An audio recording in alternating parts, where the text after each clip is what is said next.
إلى يوم الدين أما بعد. أحبابي الكرام, السلام عليكم ورحمة الله وبركاته. Notre thème aujourd'hui avec l'aide d'Allah Tabaraka wa Ta'ala est la compilation du Coran. La compilation du Coran. Pour traiter ce sujet, il serait intéressant de faire un petit détour vers l'histoire de la compilation du Coran. Comment ce livre a été compilé? Comment le Coran a été compilé?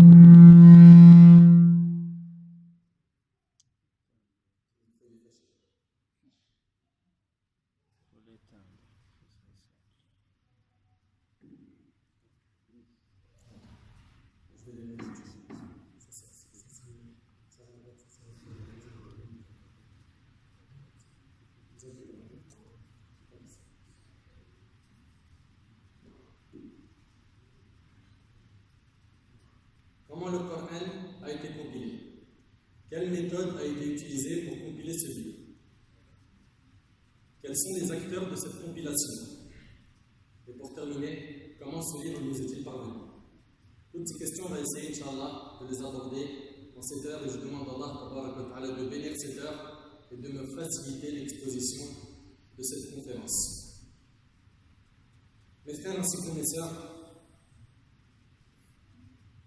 rappelons un petit peu la situation de l'Arabie de l'époque, car le prophète sallallahu alayhi wa sallam est issu de l'Arabie, n'est-ce pas?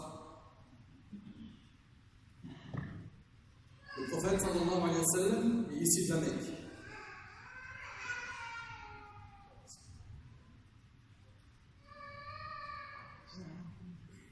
Et à l'époque, la plupart des Arabes dans la péninsule arabique étaient des gens illettrés. Ils ne savaient ni lire ni écrire. D'accord? Dans la péninsule arabique, les gens ne savaient ni lire ni écrire. L'art de l'écriture était très peu développé dans la péninsule arabique. Ce qui était le contraire des nations voisines de l'Arabie, comme l'Empire byzantin et l'Empire perse, où l'écriture était développée. Mais les Arabes ont un avantage capital dans l'histoire. Vu que l'écriture n'est pas développée, ils ont en revanche une excellente mémoire. Ils apprennent bien les choses. Comme ils n'ont pas les moyens d'écrire et donc de retenir par des écrits, alors ils apprenaient tout par cœur. Et subhanallah, quelqu'un qui perd un atout, il en gagne un autre. Regardez les personnes non-voyantes. Elles ont le sens du toucher très développé. Parce qu'à partir du moment où Allah subhanahu wa ta'ala ôte à quelqu'un quelque chose, il lui donne autre chose en compensation. Et bien par analogie ici, ou par comparaison approximative bien entendu, les Arabes à l'époque n'avaient pas de choix pour retenir leurs événements que de se baser sur leur mémoire. Okay?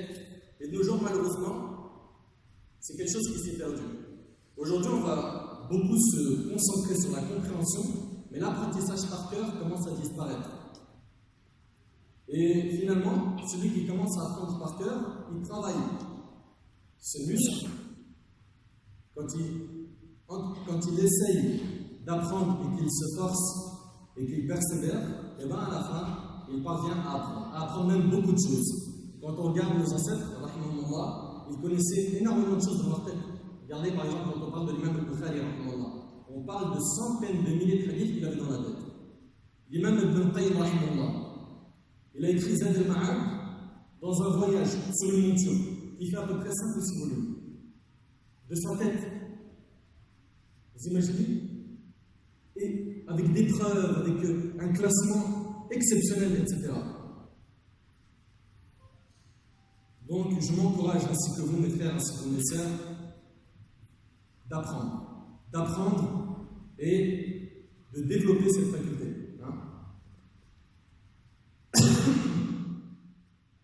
À l'époque, donc, vous avez compris que le principal support, c'était quoi? La mémoire. La mémoire. Donc le prophète sallallahu alayhi wa sallam, il recevait la révélation de Jibril alayhi salam, il recevait la révélation, il appelait certains compagnons qui étaient des scribes. C'était des compagnons qui avaient cette grande faculté, cette faveur de pouvoir écrire retranscrivait ces versets. Il les retranscrivait sur quoi? On va le voir par la suite, Inch'Allah. Il le retranscrivait sur quoi? Qui le sait?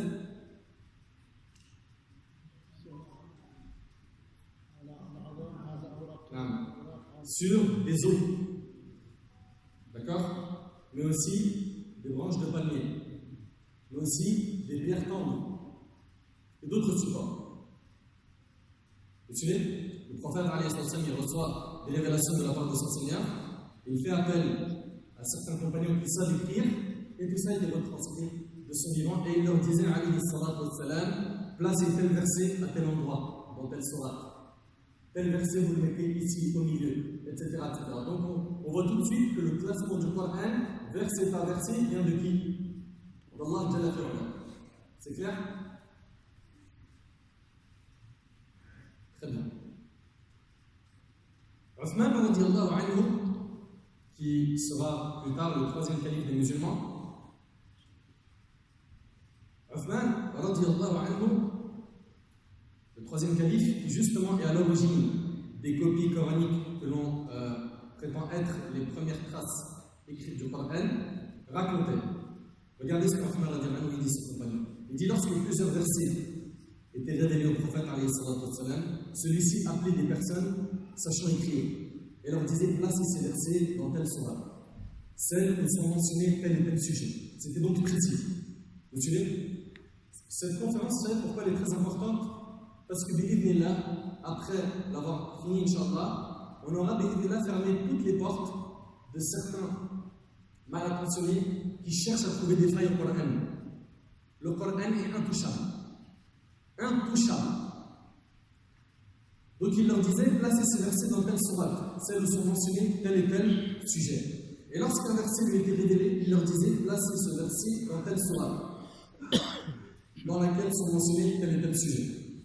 Et le hadith est rapporté par Abu Dawud et Tirmidhi et d'autres. Donc l'ordre des versets est tawqif, il vient d'Allah subhanahu wa ta'ala. Vous comprenez? Maintenant une autre question.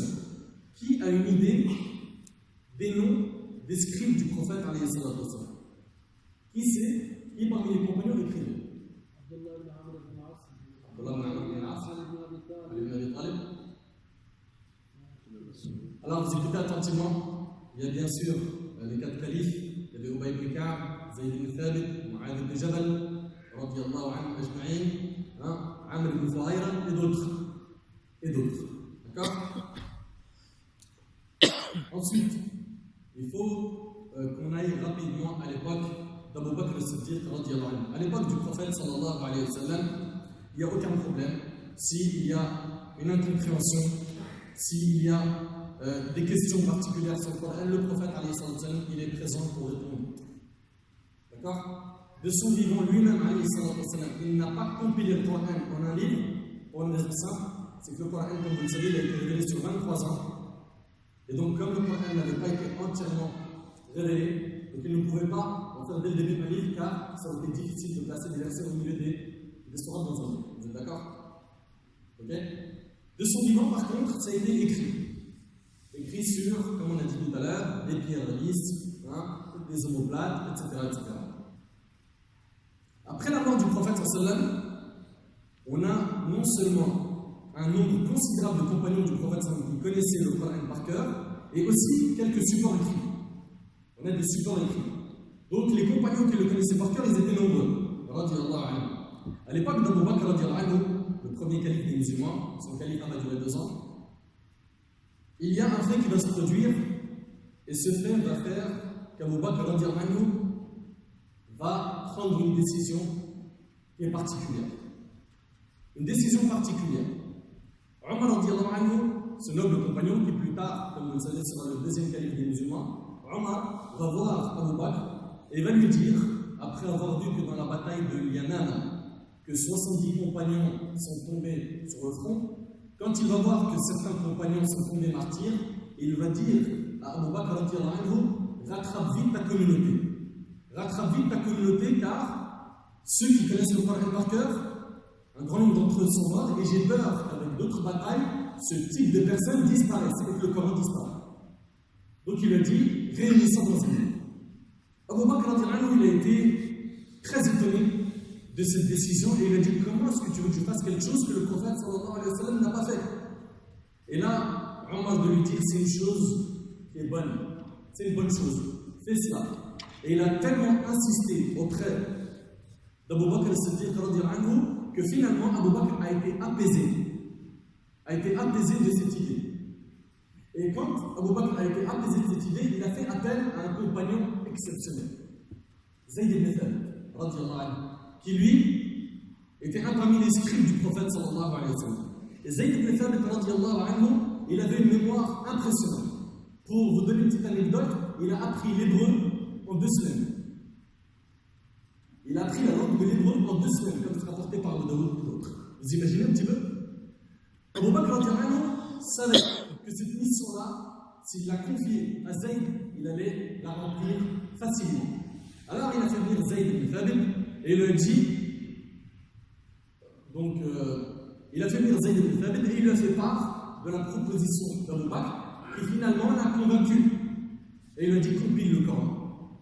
Compile le Coran en un livre. Vous savez ce qu'il a dit Zayd? Il a dit s'il m'avait demandé de porter la montagne la plus lourde, ça aurait été pour moi plus facile que ce qu'ils m'ont demandé de faire. Vous vous imaginez, là il va compiler le livre d'Allah, il n'y a pas le droit à l'erreur. Et Abu Bakr, va mettre en avant certaines qualités, comme c'est dans le long hadith de Bukhari qu'on va voir juste après, Inch'Allah. Il va mettre en avant certaines qualités qu'avait Zayd en lui disant tu es un jeune homme. C'est-à-dire que tu es quelqu'un de mature. Tu prends les choses au sérieux. Et il va lui dire tu es mature. Il va lui dire premièrement tu es un jeune homme.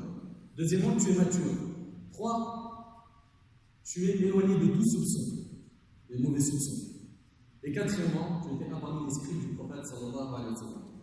Il va insister auprès de Zayd jusqu'à ce que Zayd lui-même finit par accepter. Vous suivez jusque-là?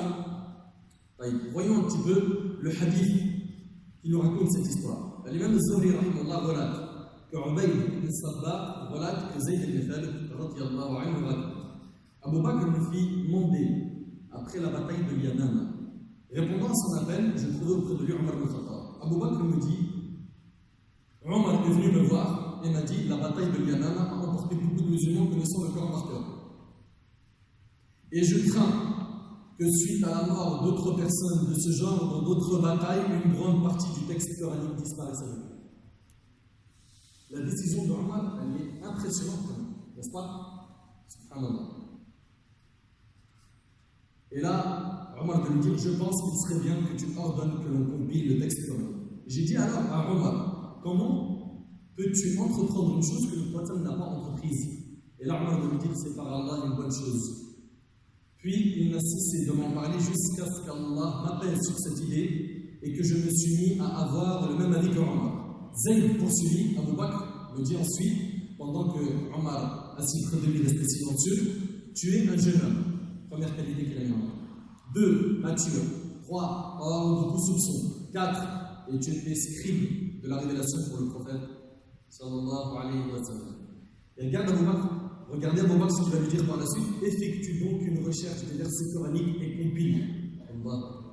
Et là, Zayd veut dire par Allah, s'il m'avait demandé de déplacer une montagne, cela m'aurait paru aussi facile que ce qu'il me demandait de faire, compiler le texte coranique. Je dis, comment pouvez-vous entreprendre une chose que le prophète n'a pas entreprise? Et là, Abu Bakr a dit, par Allah, c'est un bien. Et il ne cessa de me le proposer jusqu'à ce qu'Allah m'apaise de la même façon dont il avait apaisé Abu Bakr et Omar sur cette idée. C'est clair pour l'instant, n'est-ce pas? Je me mis alors à chercher le texte coranique, écoutez bien, à partir de ce qui avait été écrit sur des pierres tendres, des omoplates de chameaux, des palmes de dattiers, et à partir des mémoires des hommes. À la fin, je trouvais les derniers versets de Tawbah auprès de Abu Khuzayma. Et pour ce qui est il y a une histoire importante, c'est que Abu Khuzayma, quand il est venu, on verra par la suite que Zayd, pour être sûr que chaque verset était donc écrit à l'époque du prophète, il demandera à chaque personne qui a un écrit de ramener avec lui 2 témoins. D'accord? On va voir après par la suite ce qu'il va mettre comme plan pour compiler le Coran. Et Abu Khuzayma, il va dire qu'il n'aura pas de témoin. Il n'en aura qu'un seul, lui. Il n'en aura pas de deuxième. Alors qu'attention, Zayd connaît les versets par cœur, mais pas que lui. Mais simplement, c'était pour n'avoir vraiment aucun doute sur la compilation écrite du Coran. Et après, subhanallah, ils se rappelleront que le prophète avait dit Abu Khuzayma sur le témoignage en vaudou. Allah. C'est impressionnant. Donc, par la suite, il mettra ces versets. Les feuillets, donc la compilation écrite, restera auprès d'Abu Bakr jusqu'à sa mort. Puis après, chez Omar ibn Khattab jusqu'à sa mort. Puisqu'on revient à Hafsa. Hafsa, la fille de qui? De Omar, et la femme du prophète sallallahu alayhi wa sallam. Et le hadith il est rapporté par le Bukhari. Pourquoi Zayd a été choisi pour cette mission par Abu Bakr?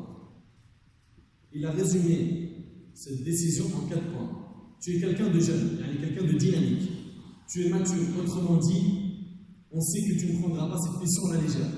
3. Tu es irréprochable.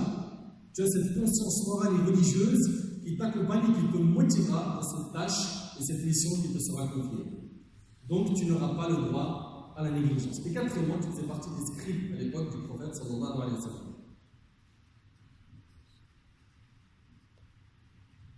Vous avez bien compris, la mission, elle est grande. Il ne faut pas qu'il se trompe. C'est le livre d'Allah. Qu'est-ce qu'il va faire? Zayd ibn Thabit radiyallahu anhu. Il va mettre sur pied un plan. Il va mettre sur pied un plan exceptionnel. Premièrement, il va réunir les gens qui connaissent le Coran par cœur. D'accord? C'était, comme vous le savez, le principal support des Arabes, la mémoire. N'est-ce pas? Puis après, il va demander à ceux qui avaient des écrits de venir avec 2 témoins. Chacun vient avec 2 témoins. C'est bon? Puis après, qu'est-ce qu'il va faire encore? Il va, radiyallahu anhu, faire appel à certains compagnons qui avaient des versions personnelles du Coran, comme Abdullah ibn Mas'ud radiyallahu anhu. Il avait sa version. D'accord? C'était à lui, c'était privé. C'est également partie de sa méthode le fait d'être épaulé par d'autres compagnons qui eux aussi maîtrisent le Coran afin de les prendre comme consultants. Et parmi eux, il y avait, comme on l'a cité tout à l'heure, Ali ibn Abi Talib, Abu Musa al-Ash'ari, Ubay ibn Ka'b et d'autres également.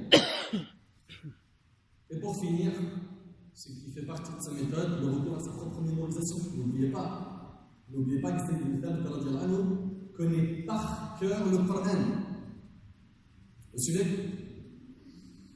Et c'est ainsi que Zayd radiyallahu anhu va se lancer dans cette compilation, cette immense responsabilité qui lui a été confiée par le premier calife des musulmans, Abu Bakr as-Siddiq radiyallahu anhu.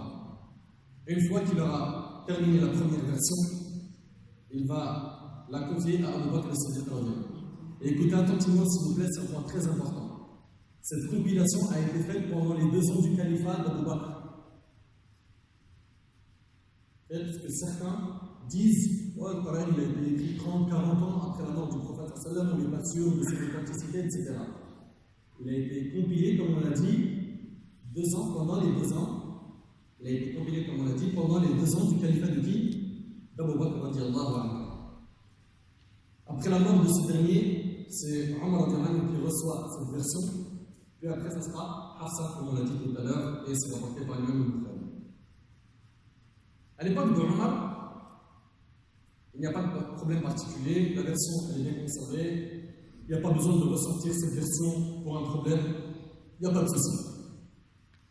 Mais rapidement, Omar radiyallahu anhu, après son décès, c'est Uthman radiyallahu anhu qui prend le califat, d'accord? Et qui devient le gouverneur des musulmans. Uthman radiyallahu anhu, il va avoir un problème particulier pendant son époque. Ce problème-là, c'est que, pour que vous compreniez la chose, à l'époque de Nabi alayhi salatu wassalam, le Coran était lu sous plusieurs variantes. C'est-à-dire qu'il y avait l'aura de Quraysh, la langue de Quraysh, sur laquelle Allah subhanahu wa ta'ala a donné le Coran, Et Allah subhanahu wa ta'ala avait accordé une certaine souplesse aux Arabes de l'époque.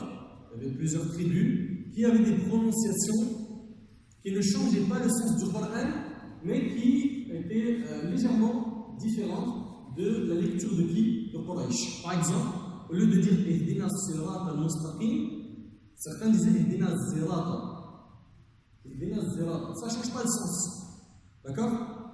Et donc, les compagnons du prophète sallam, comme vous le savez, se sont propagés un peu partout dans le monde. Et il y avait beaucoup de personnes qui rentraient en islam, des fraîchement convertis, et qui, eux, commençaient à se quereller sur la manière de réciter. Non, c'est comme ça, non, c'est pas comme ça, non, c'est comme ça, non, c'est pas comme ça.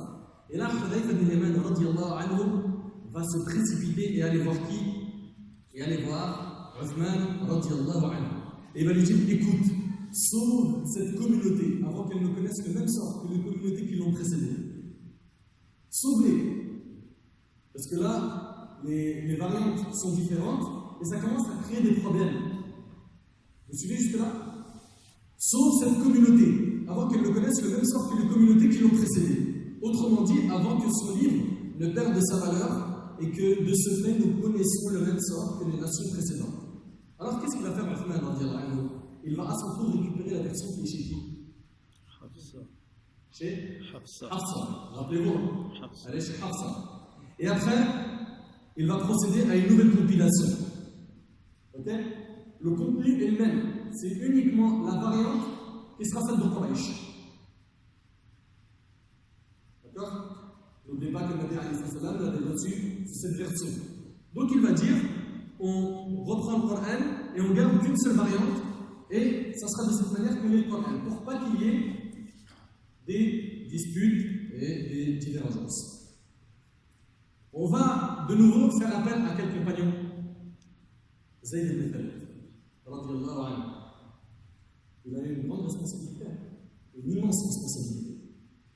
Il sera épaulé par d'autres compagnons qui ont aussi une grande connaissance du Coran. Il y aura Abdullah ibn Zubayr et d'autres contemporains de l'époque de Uthman. Il y a Saïd ibn al-As, ainsi que Abdurrahman ibn Hisham et d'autres. Dans le hadith qui est rapporté par Bukhari, on retrouve tout ce qu'on était en train de dire. Zuhri, rahimahullah, voilà que Anas, radiyallahu anhu, lui a raconté ceci. Hudayfa, radiyallahu anhu, va rencontrer Uthman. Il va rencontrer Uthman. Jusque-là, il participait aux campagnes d'Arménie et d'Azerbaïdjan. Aux côtés des musulmans de Syrie et d'Irak. Ce qui effraya Hudayfa furent les querelles de ces derniers à propos de la récitation du texte coranique. Ça a effrayé Hudayfa. C'est pour ça qu'il est parti à l'armée, le compagnon Uthman, radiyallahu anhu. Hudayfa dit donc à Uthman, chef des croyants, rattrape cette communauté avant qu'elle ne se divise à propos de l'écriture comme l'ont fait les gens du livre. Uthman, radiyallahu anhu, fit dire à Hafsa, envoie-nous les feuillets. Nous retranscrirons le contenu dans les copies, puis nous te les rendrons. Hafsa les fit remettre à Uthman. Celui-ci chargea Zayd ibn Thabit, Abdullah ibn Zubayr, Saïd ibn al-As, Abdurrahman ibn al-Harith ibn Hisham, de préparer ces copies. Ceux qui transcrivent le contenu des feuilles dans les copies, ils ont retranscrit les feuilles dans les copies. Uthman dit aux trois Qurayshites, les 4 membres de cette commission, si vous, les Zayd divergez à propos de quelque chose du texte coranique, écrivez-le selon le dialecte de Quraysh. Écrivez-le selon le dialecte de Quraysh. Car le texte coranique a été révélé dans leur dialecte. C'est donc ce qu'ils firent lorsqu'ils eurent retranscrit le nouveau des feuillets, lorsqu'ils eurent retranscrit le contenu des feuillets dans les copies. Uthman fit rendre ceci à Hafsa, il lui a rendu la version qu'elle lui avait confiée, et il fit envoyer dans chaque région une de ses copies. Il a envoyé dans chaque région une de ses copies, et regardez bien ses affaires, et leur donna que tout autre feuillet ou copie contenant le texte coranique soit brûlé. Et c'est rapporté par le frère. Donc toutes les autres variantes ont été brûlées. La seule qui est restée, c'est celle qu'on a aujourd'hui. C'est cette version qu'on a entre les mains aujourd'hui. Vous suivez? Clair? Très bien. Donc on y voit ici que la compilation du Coran a été faite avec un nombre de compagnons tellement important, ce qu'on appelle le tawatur, un nombre de compagnons tellement important qu'il est impossible qui se soient réunis sur une erreur ou un mensonge. Le nombre de compagnons qui connaissaient le Coran par cœur et ce qu'il a fait Zayd ibn Thabit radiyallahu anhu à son époque est un travail exceptionnel. Radiyallahu anhu. Et c'est là qu'on comprend bien la parole divine quand Allah tabaraka wa ta'ala dit dans Sourate Al-Hijr, Sourate 15, verset 9, Inna nahnu nazzalna adh-dhikra wa inna lahu lahafidhun. En vérité, dit Allah, c'est nous qui avons fait descendre le Coran et c'est nous qui en sommes gardiens. Allah subhanahu wa ta'ala a préservé ce livre de toute falsification, de toute modification. Ce qu'on lit aujourd'hui, c'est ce que le prophète sallallahu alayhi wa sallam a appris de la part de Jibril alayhi salam. Et subhanallah, regardez aujourd'hui combien de personnes apprennent le Coran par cœur. Allahu Akbar. C'est un livre qui ne pourront jamais l'effacer de mémoire. D'ailleurs, si aujourd'hui on prenait tous les Corans du monde, on les brûlait, en quelques heures de la mémoire des gens, on en écrirait des milliers. N'est-ce pas? Et c'est le miracle de tous les temps. Et ce Coran-là, malheureusement, on a un rapport avec lui qui est mauvais. Mauvais. Certains, ils s'en servent que pour leur bien. C'est-à-dire que lui, toute la journée, il est dans les péchés, etc. Loin d'Allah. Mais le Coran, il s'en rappelle quand il commence à aller mal et tout, il va voir un imam, il dit fais-moi le ruqya, je me sens mal. Aujourd'hui, dès que quelqu'un il se sent mal, tout de suite, il sent qu'il y a un djinn, du sperme, du sphore, etc. Donc, Allah tabaraka wa ta'ala a préservé ce livre. D'accord? Pour information, la nuit du destin, c'est la nuit durant laquelle, selon notre croyance, à nous, le Coran, dans son entièreté, a été révélé. Inna anzalnahu fi laylatil qadr. N'est-ce pas? Le Coran a été révélé pendant la nuit du destin. Est-ce que le Coran a été révélé entièrement au prophète sallallahu alayhi wa sallam? Oui, mais attention. Il a été révélé au premier ciel entièrement. Au premier ciel. D'accord? Et après, Jibril alayhi salam, sous ordre d'Allah, transmet les parties du Coran sur une période recouvrant combien d'années? 23 ans. 23 ans. Combien d'années à Mecca? 13 ans à la Mecque et 10 ans à Médine. Voilà. J'aimerais aussi, puisqu'on parle du Coran, que ce livre regagne sa valeur dans nos cœurs. Malheureusement, je vous le dis encore une fois, on ne le sort que pendant Ramadan, pour travailler, lire un petit peu ce que l'imam va lire, ou avoir un petit programme qu'on va lire pendant Ramadan, ou pour le ruqya, etc. Ou pour se protéger du ilm, on va attacher des petits Corans, des choses qui ne sont pas à faire. D'accord? Et donc, malheureusement, notre rapport avec le Coran, il n'est pas comme celui des compagnons de Coran. Subhanallah, les compagnons, ils pouvaient lire un verset pendant qu'ils étaient en prière et le répéter toute la nuit. Le méditer. Certains, en écoutant un verset, ils se sont convertis à l'islam. D'autres, ils allaient jusqu'à s'évanouir tellement le Coran il touchait leur cœur. Plusieurs personnes se sont repenties après avoir écouté des versets du Coran. Et malheureusement, il y a des cas là, malheureusement, dans le cœur de beaucoup d'entre nous pour pas généraliser. Beaucoup d'entre nous, ils écoutent le Coran, ça lui fait rêver. Tu lui récites un verset pour l'exhorter, lui faire arrêter un mal ou l'inciter à faire du bien, et la marque Allah, sauf ceux à qui Allah a fait miséricorde. Les noms qui ont été donnés au Coran. Premièrement, le Coran. Et le mot Coran, c'est un substantif qui vient du verbe lire, qara'a, ou réciter, c'est la même chose. Bien que le mot réciter, on utilise maintenant beaucoup plus le terme arabe tilawa. C'est plus la récitation quant au verbe qara'a. C'est lire. Donc le Coran, c'est le livre de la lecture. Mais on l'appelle aussi Al-Furqan, le discernement. Le discernement.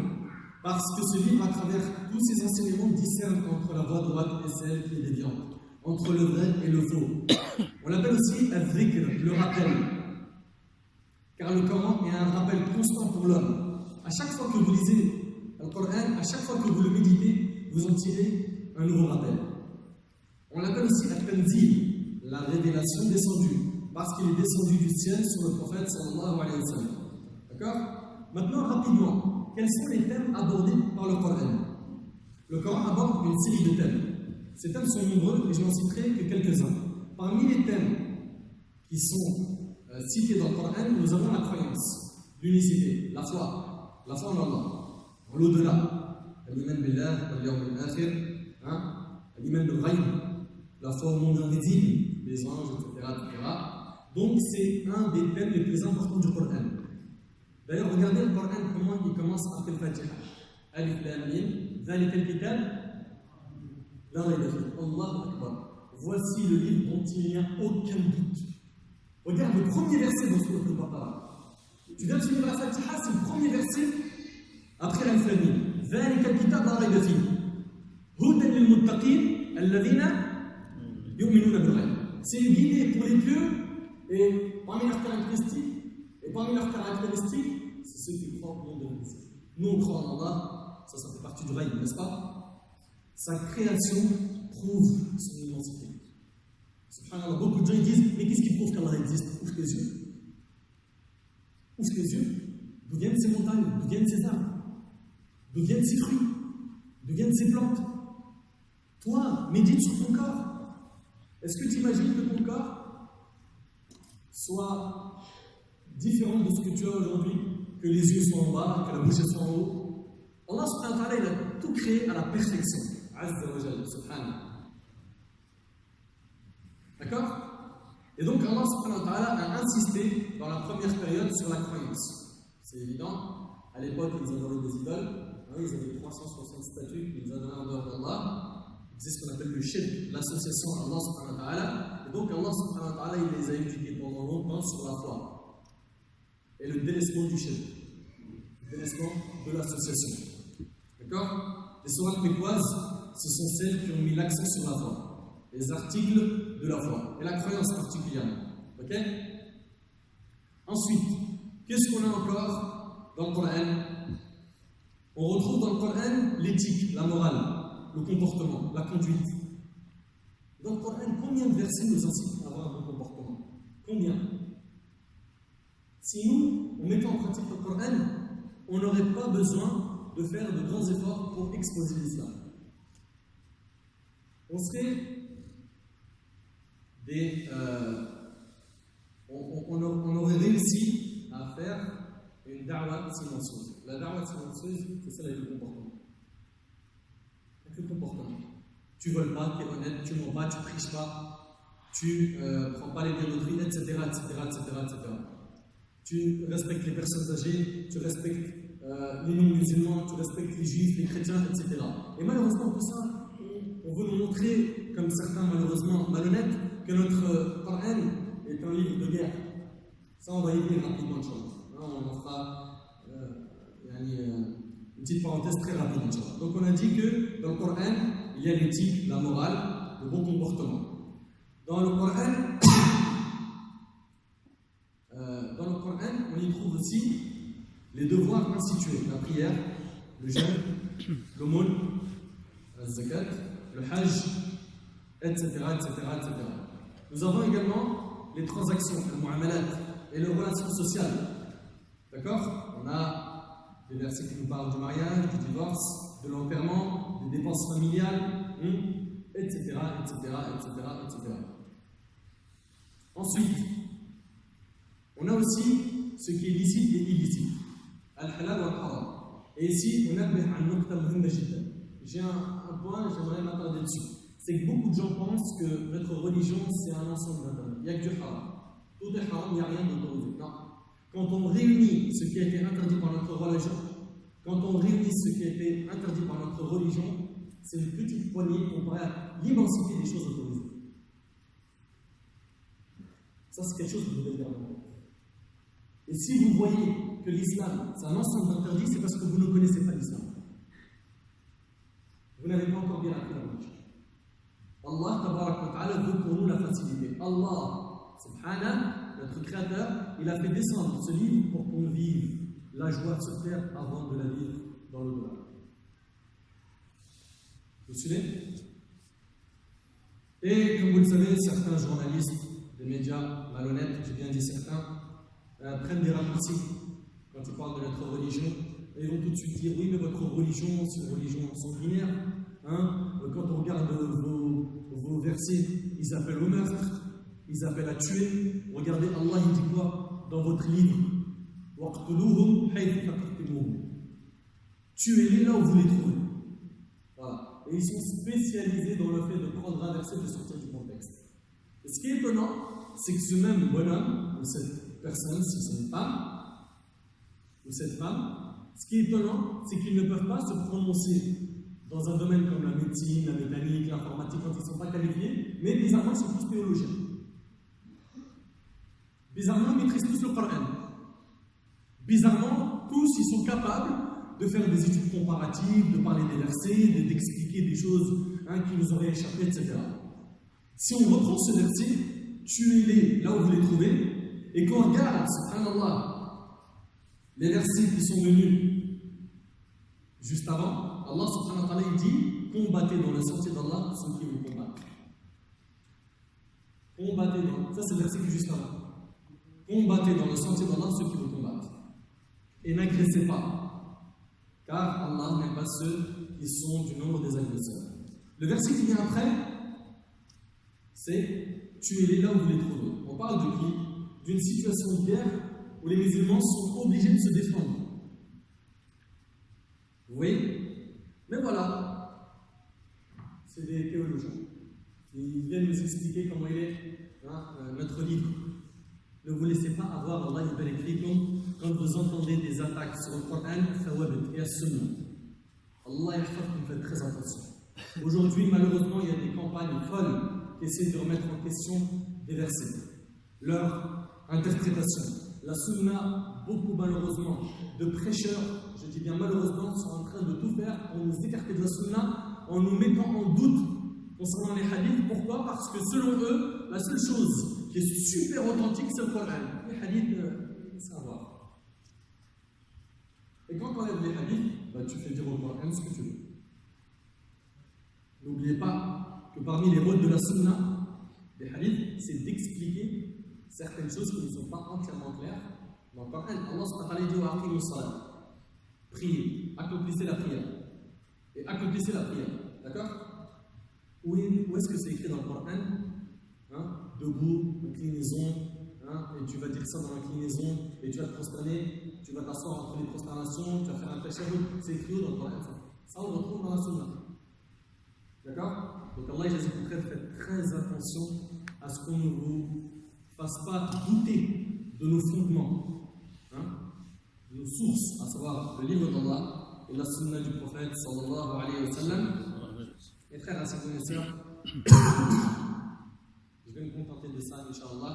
Je n'ai pas envie de faire trop long. Khayrul kalam ma qalla wa dal. Les meilleures paroles, c'est celles qui sont courtes et concises. En espérant, Inch'Allah, on a pu, par la permission d'Allah Azza wa Jal, vous envoyer des jets d'informations, des jets. Après, à vous d'apprendre un peu plus, d'étudier, de vous inscrire dans des endroits pour évoluer spirituellement. Et si vous n'apprenez pas, sachez que vous allez reculer. Il n'y a pas de stagnation dans notre religion. Il n'y a pas de point mort. C'est soit tu avances, soit shaitan, t'inquiète pas, il a du boulot pour toi. qu'Allah subhanahu wa ta'ala nous accorde une bonne compréhension de sa religion. نسأل الله تبارك وتعالى أن ينفعني بما قلت وينفعكم بما سمعتم. هذا ما أعلم والله عز وجل أعلى وأعلم. سبحانك اللهم وبحمدك أشهد أن لا إله إلا أنت أستغفرك وأتوب إليك. جزاكم الله خير. السلام عليكم. كمان في أمس الدعاء بكل إن شاء الله. إني داعي تأمينه. اللهم لك الحمد كله ولك الشكر كله على نيته وسره دقه وجله. اللهم لك الحمد حتى ترضى ولك الحمد حتى رضيت ولك الحمد بعد الرضا ولك الحمد ابدا ابدا. اللهم لك الحمد كما ينبغي لجلال وجهك وعظيم سلطانك. اللهم لك الحمد كله دقه وجله. اللهم صل على محمد في الاولين وصل عليه في الاخرين وصل عليه في الملأ الاعلى الى يوم الدين. اللهم اجعل جمعنا هذا جمعا مرحوما وتفرقنا من بعده تفرقا معصوما ولا تجعل يا ربنا فينا ولا من بيننا شقيا ولا محروما. اللهم عافنا واعف عنا واغفر لنا وارحمنا والى غيرك لا تكلنا ومن شر عبادك سلمنا واكفنا يا ربنا من شر كل ذي شر بما شئت وكيف شئت. اللهم جنبنا الفتن ما ظهر منها وما بطن. اللهم ارنا الحق حقا وارزقنا اتباعه وارنا الباطل باطلا وارزقنا اجتنابه.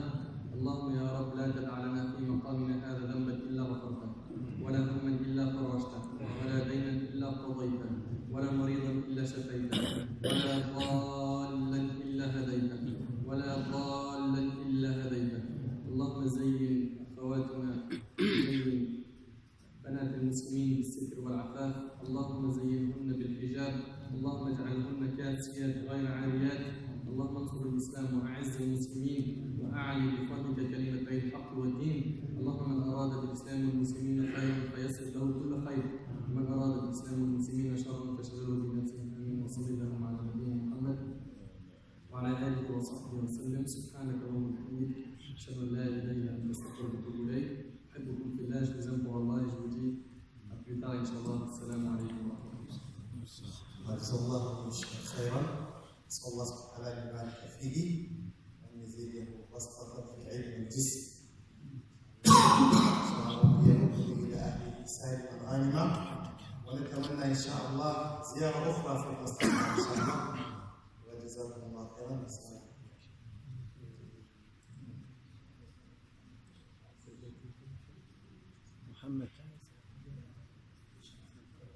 محمد